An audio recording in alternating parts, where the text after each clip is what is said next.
আসসালামু আলাইকুম। বাংলা দ্বিতীয় পত্রের আরেকটা নতুন ক্লাসে তোমাদের সকলকে স্বাগত। আজকে আমরা জানবো গঠন অনুসারে বাক্য কত প্রকার ও কি কি। এটা তোমাদের বাক্য তত্ত্বের খুবই গুরুত্বপূর্ণ একটা টপিক। এই গঠন অনুসারে বাক্যের প্রকারভেদ তুমি যদি জানো, তাহলে গ্রামার থেকে যে তোমার প্রশ্নগুলো আসে বাক্য রূপান্তর, সেটা তুমি খুব সহজে অ্যান্সার করতে পারবা। চলো আগে দেখি গঠন অনুসারে বাক্য কত প্রকার এবং কি কি, তারপর উদাহরণ সহ এই রূপান্তরটা শিখবো। প্রথমে লিখব গঠন অনুসারে বাক্য হচ্ছে তিন প্রকার। গঠন অনুসারে বাক্য তিন প্রকার। ওকে, গঠন অনুসারে বাক্য তিন প্রকার কি কি সেটা যেমন, এক নাম্বার হচ্ছে সরল বাক্য, নাম্বার টু হচ্ছে যৌগিক বাক্য, নাম্বার থ্রি হচ্ছে জটিল অথবা মিশ্র বাক্য। একই কথা, ঠিক আছে। আচ্ছা, আমরা ইংরেজিতে যেই সিম্পল কমপ্লেক্স কম্পাউন্ড শিখলাম, এটারই বাংলা রূপ হচ্ছে এই সরল, জটিল এবং মিশ্র।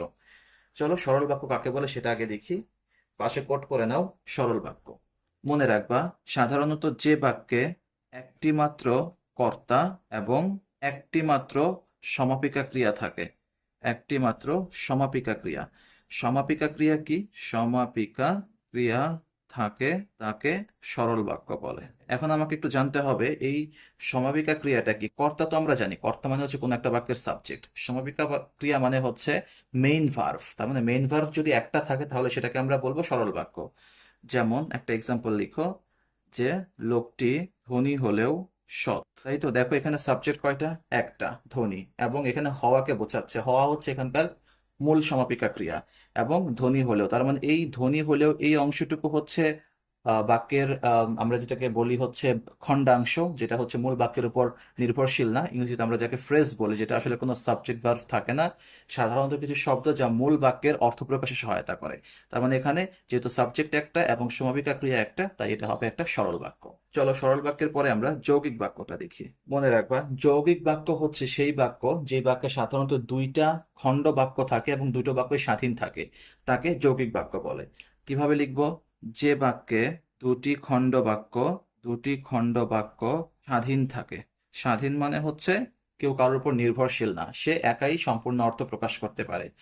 স্বাধীন থাকে, তাকে যৌগিক বাক্য বলে। আচ্ছা, এটাকে আমরা একটা উদাহরণের মাধ্যমে বোঝার চেষ্টা করি। এই বাক্যটাকে, লোকটি ধনী হলেও সৎ, এটাকে আমরা যৌগিক করলে কিভাবে লিখবো? এভাবে লিখবো, লোকটি ধনী কিন্তু সৎ। লোকটি ধনী, লোকটি ধনী কিন্তু কিন্তু সৎ। দেখো এই বাক্যের দুইটা অংশ, লোকটি ধনী এতটুকু একটা অংশ এবং লোকটি সৎ, যেহেতু দুই বাক্যের সাবজেক্ট সেম, তাই পরের অংশে সাবজেক্ট না লিখলেও হয়, মানে কর্তা না লিখলেও হয়। তার মানে দুটো খণ্ড বাক্য যে সম্পূর্ণভাবে তার অর্থ প্রকাশ করতে পারতেছে, অন্য কোনো বাক্যের উপর নির্ভরশীল না, এই ধরনের বাক্যকে আমরা বলবো যৌগিক বাক্য। আর একটা নোট হিসেবে লিখতে পারো, যৌগিক বাক্যে সাধারণত কিন্তু, এবং, বরং, অথবা এই শব্দগুলো দিয়ে দুটো বাক্যকে যুক্ত করা হয়। আমি আবার রিপিট করতেছি, কিন্তু, বরং, অথবা, এবং। কিন্তু, বরং, অথবা, এবং, নোট করে রাখো। তার মানে যখন আমরা রূপান্তর শিখবো, এই চারটা শব্দ দিয়ে আমরা সকল বাক্যগুলোকে যৌগিক বাক্যে রূপান্তর করতে পারবো। এখন আসলে সর্বশেষ যেটা, সেটা হচ্ছে জটিল অথবা মিশ্র বাক্য। জটিল অথবা মিশ্র বাক্য কোনটা? মনে রাখবা, যে বাক্যে দুটি খণ্ড বাক্য, যে বাক্যে দুটি খণ্ড বাক্য থাকে, যে বাক্যে দুটি খণ্ড বাক্য থাকে, তবে একটি অপরটির উপর নির্ভরশীল, তবে তবে একটি স্বাধীন এবং অন্যটি, তবে একটি স্বাধীন এবং অন্যটি ওই স্বাধীন বাক্যের উপর নির্ভরশীল। হ্যাঁ, তাহলে আমি বলতে পারি যে অন্যটি স্বাধীন নয়, স্বাধীন নয়, তাকে মিশ্র বাক্য বলে বা জটিল বাক্য বলে, জটিল বাক্য বলে। বুঝতে পারছি?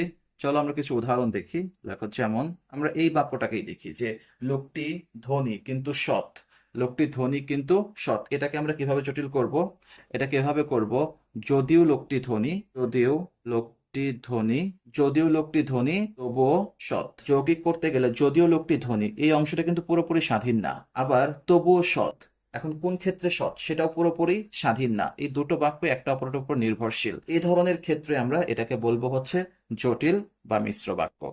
আর জটিল বা মিশ্র বাক্য করার ক্ষেত্রে একটা সহজ কিছু ক্লু আমাদের মনে রাখতে হবে, সেটা হচ্ছে যে যদিও, তবু, যেহেতু, সেহেতু, যখন, তখন, এরকম টার্মগুলো ইউজ করে করে আমরা এই বাক্যগুলোকে জটিল বা মিশ্র করব।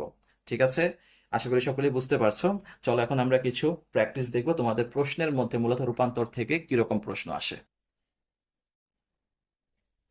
তার আগে তোমরা যারা এইচএসসি 2027-এর শিক্ষার্থীরা আছো, তোমাদের জন্য একটা অ্যানাউন্সমেন্ট আছে। সেটা হচ্ছে তোমাদের ইংলিশ, আইসিটি এবং বাংলা এই 3 সাবজেক্টের একসাথে তুমি যদি প্রস্তুতি নিতে চাও খুব সহজভাবে এবং একটা গোছালো পদ্ধতিতে, তাহলে আমাদের সাথে যুক্ত হতে পারো।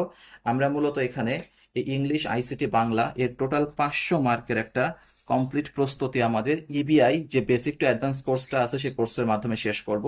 আমরা এখানে ইংলিশ ফার্স্ট পেপার, সেকেন্ড পেপারের ক্লাসগুলো এখানে শিডিউলড করা আছে। যেমন ইংলিশ ফার্স্ট পেপারে তোমরা ক্লাস পাবো 12টা, ইংলিশ সেকেন্ড পেপারে 28টা, আইসিটি টোটাল ক্লাস হবে 18টা, বাংলা প্রথম পত্রে 12টা এবং বাংলা দ্বিতীয় পত্রে 10টা, টোটাল 90টা ক্লাস হচ্ছে তোমাদের একদম বেসিক ক্লিয়ার করে দেওয়ার জন্য। এই ক্লাসগুলো আমরা আগামী 5 মাসের মধ্যে শেষ করব। এই ক্লাসগুলো শেষ করার পর আশা করি ইংলিশ, আইসিটি, বাংলা এই 3টা সাবজেক্টে তোমার সকল ধরনের সমস্যা দূর হয়ে যাবে। এবং বিগত বছরের এক্সপিরিয়েন্স থেকে আমরা বলতে পারি যে তোমরা যারা সায়েন্স, আর্টস, কমার্সে যে যেখানেই থাকো না কেন, সব থেকে বেশি পরিমাণ A+ মিস হয় এবং ফেল করে হচ্ছে আমাদের এই 3টা সাবজেক্টে। তো আশা করি যে এই কোর্সটা আমাদের সাথে যদি তোমরা কমপ্লিট করতে পারো, তাহলে এই ইংলিশ, আইসিটি, বাংলা নিয়ে তোমার যত প্রকার ভয় ভীতি আছে, যত প্রকার দুর্বলতা আছে, সব কেটে যাবে। আর আমরা এখানে যে গোছালো ক্লাসগুলো যেভাবে দিয়েছি, তোমরা যেটা পাবা কোনো একটা সপ্তাহ শুরু হওয়ার আগেই সেই সপ্তাহের আগামী 7 থেকে 10 দিনের মধ্যে কি কি বার কোন কোন ক্লাস হবে তার একদম কমপ্লিট রুটিনটা তোমাদের কাছে পৌঁছে যাবে এবং সেই রুটিন অনুসারে তোমাদের ক্লাসগুলো হবে। আর প্রত্যেকটা টপিক শেষ করে করে আমরা কিছু শর্ট এক্সামের ব্যবস্থা করব এবং টোটাল কোর্সটা শেষ করার পরে আমরা তোমাদের মডেল টেস্ট নেব। আর এই মডেল টেস্টের জন্য তোমরা যারা এখন ভর্তি হচ্ছ তাদের জন্য আলাদা কোনো ফি প্রদান করতে হবে না। এটা হচ্ছে তোমার জন্য খুব ভালো একটা প্লাস পয়েন্ট। তো এই 3টা সাবজেক্ট টোটাল 90টা ক্লাস তো আমাদের রেগুলার হবেই। এর পরবর্তীতে আমাদের কিছু সলভ ক্লাস হবে যেগুলো হচ্ছে আনঅফিসিয়ালস, যেটা তোমাদের প্রত্যেকের দুর্বলতা অবস্থা বুঝে বুঝে আমরা এই গ্রুপগুলোতে আলাদা আলাদাভাবে ক্লাসগুলো দিব। আমাদের এখানে অলরেডি 2টো ব্যাচের ভর্তি কমপ্লিট হয়ে গেছে। আর একটা বিষয় যেটা, যে এই গ্রুপগুলো কেন ভাগ করছি, যে তোমরা এখন এই মাসে কেউ ভর্তি হচ্ছে, আগামী মাসে কেউ ভর্তি হচ্ছ, তখন আমরা যখন রুটিনটা মেনটেন করব তখন তোমাদের এই বিগত ক্লাসগুলো লাইভ করার কোনো সুযোগ থাকবে না। তার জন্য আমরা অন্তত 1.5 মাস অন্তর অন্তর একটা করে ব্যাচ নিচ্ছি, যেন একদম প্রথম থেকে তোমরা লাইভ ক্লাসগুলো করতে পারো। ঠিক আছে? তো 1 আর 2 নং ব্যাচের ভর্তি অলরেডি ক্লোজ, তৃতীয় ব্যাচের জন্য ভর্তি চলছে। তোমরা যারা ভর্তি হতে চাও তারা খুব দ্রুত যোগাযোগ করো। ভর্তি হওয়ার জন্য তোমাদেরকে যেটা করতে হবে, আমাদের এই যে বিকাশ নাম্বারটা 01323566302, এই নাম্বারে 1550 টাকা হচ্ছে তোমাদের কোর্স ফি। এই 1550 টাকা বিকাশ অথবা নগদ, বিকাশ অথবা নগদে সেন্ড মানি করে তুমি আমাদের এই কোর্সে যুক্ত হতে পারো। ঠিক আছে? আর একটা ব্যাপার যেটা, সেটা হচ্ছে যে এই ক্লাসগুলো আমাদের এক তো লাইভ হচ্ছে এবং পরবর্তীতে এটা তোমাদের জন্য পরীক্ষার আগ পর্যন্ত অ্যাক্সেস থাকবে রেকর্ড ক্লাস করার জন্য। এবং আমাদের যে কনভারসেশন গ্রুপটা আছে সেখানে তোমরা একদম 24/7 তোমাদের যে কোনো প্রশ্ন জিজ্ঞেস বা যে কোনো প্রবলেম সলভ করার জন্য তোমরা যোগাযোগ করতে পারবা। তাই সময় নষ্ট না করে খুব দ্রুত যোগাযোগ করো এবং তোমাদের ক্লাসগুলো শুরু করো। তো চলো এখন আমরা রূপান্তরটা দেখি। দেখো এখানে বলা আছে 1 নাম্বার, তিনি ধনী কিন্তু দাতা নন। এটা একটা যৌগিক বাক্য। কিভাবে বুঝলাম? কিন্তু যদি কোনো বাক্যের মধ্যে থাকে তখন সেই বাক্যটাকে যৌগিক বাক্য বলে। তো এটাকে যদি সরল করতে চাই, মানে এক বাক্যে আমাকে বলতে হবে, তাহলে কিভাবে বলতে পারি? তিনি ধনী হলেও দাতা নন। তিনি ধনী হলেও দাতা। ওকে, আচ্ছা 2 নাম্বার দেখো, সূর্যোদয়ে পদ্ম ফোটে। সূর্যোদয়ে পদ্ম ফোটে। এটা জটিল করতে হবে। জটিল করতে গেলে কাজ কি? আমি বলছিলাম যখন, তখন, যেহেতু, সেহেতু, যদিও, তবু এরকম দিয়ে তোমাকে এটা করতে হবে। তাহলে সূর্যোদয় যেহেতু সময়কে নির্দেশ করতেছে, তাহলে আমরা যখন দিয়ে বলতে পারি। তাহলে যখন সূর্যোদয় হয় তখন পদ্ম ফোটে। কিভাবে লিখবো? যখন সূর্যোদয় হয়, সূর্যোদয় হটে বা হয়, দুইভাবেই লিখতে পারো, তখন পদ্ম ফোটে। এভাবে যখন তুমি বুঝে বুঝে করবা, তুমি অন্তত ব্যাকরণে যে 30 মার্ক আছে, 30 থেকে আমাদের টার্গেট থাকবে 30 আউট অফ 30 সেখান থেকে গ্যাদার করা। তাহলে অন্তত আমরা বাংলা ব্যাকরণে অন্তত 90+ মার্কস ক্যারি করতে পারবো ইনশাল্লাহ।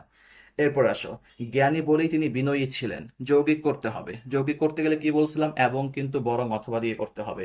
তাহলে দেখো এখানে দুইটাই পজিটিভ, তিনি জ্ঞানী ছিলেন এবং তিনি বিনয়ী ছিলেন। ওকে, তাহলে কিভাবে লিখবো এটা? তিনি তিনি জ্ঞানী এবং বিনয়ী ছিলেন, এবং বিনয়ী ছিলেন। ওকে, বুঝতে পারছো? ওকে, যেহেতু দুই বাক্যের সাবজেক্ট সেম, সো আলাদা করে দ্বিতীয় বাক্যের সাবজেক্ট লাগবে না, মানে কর্তা লাগবে না। নেক্সট আসো, কীর্তিমানের মৃত্যু নেই। এখানে মিশ্র করতে হবে। মিশ্র মানে জটিল। মানে এখানে আমরা এভাবে বলতে পারি, যিনি কীর্তিমান তার মৃত্যু নেই। যিনি, যেহেতু এখানে ব্যক্তিকে নির্দেশ করতেছে, তাহলে যিনি দিয়ে বলবো। যিনি কীর্তিমান, কীর্তিমান তার মৃত্যু নেই। আচ্ছা, এটাকে অন্যভাবে করা যায়, যেহেতু তিনি কীর্তিমান সেহেতু তার মৃত্যু নেই। এই দুইভাবেও করা যায়। ঠিক আছে? ওকে, নেক্সট আসো, লোকটি ধনী হলেও কৃপণ। এটাকে সরল করতে হবে, মানে এক বাক্যে করতে হবে। তাহলে কিভাবে করব? লোকটি ধনী হলেও কৃপণ। বলো বুঝতে পারছো কিনা? আমাকে কমেন্ট করে জানাও যে বিষয়গুলো নিয়ে আলোচনা করলাম তোমরা সকলেই বুঝতে পারছো কিনা। আর তোমরা যারা এখনো ভর্তি হও নাই, আমি আশা করি তোমরা যদি আমাদের কোর্সটাতে ভর্তি হও তাহলে তোমরা খুব বেশি উপকৃত হবা। তাই সময় নষ্ট না করে এখনই খুব দ্রুত ভর্তি হয়ে যাও। সকলে ভালো থাকো, তোমাদের প্রস্তুতি খুব ভালো নাও। আল্লাহ হাফেজ।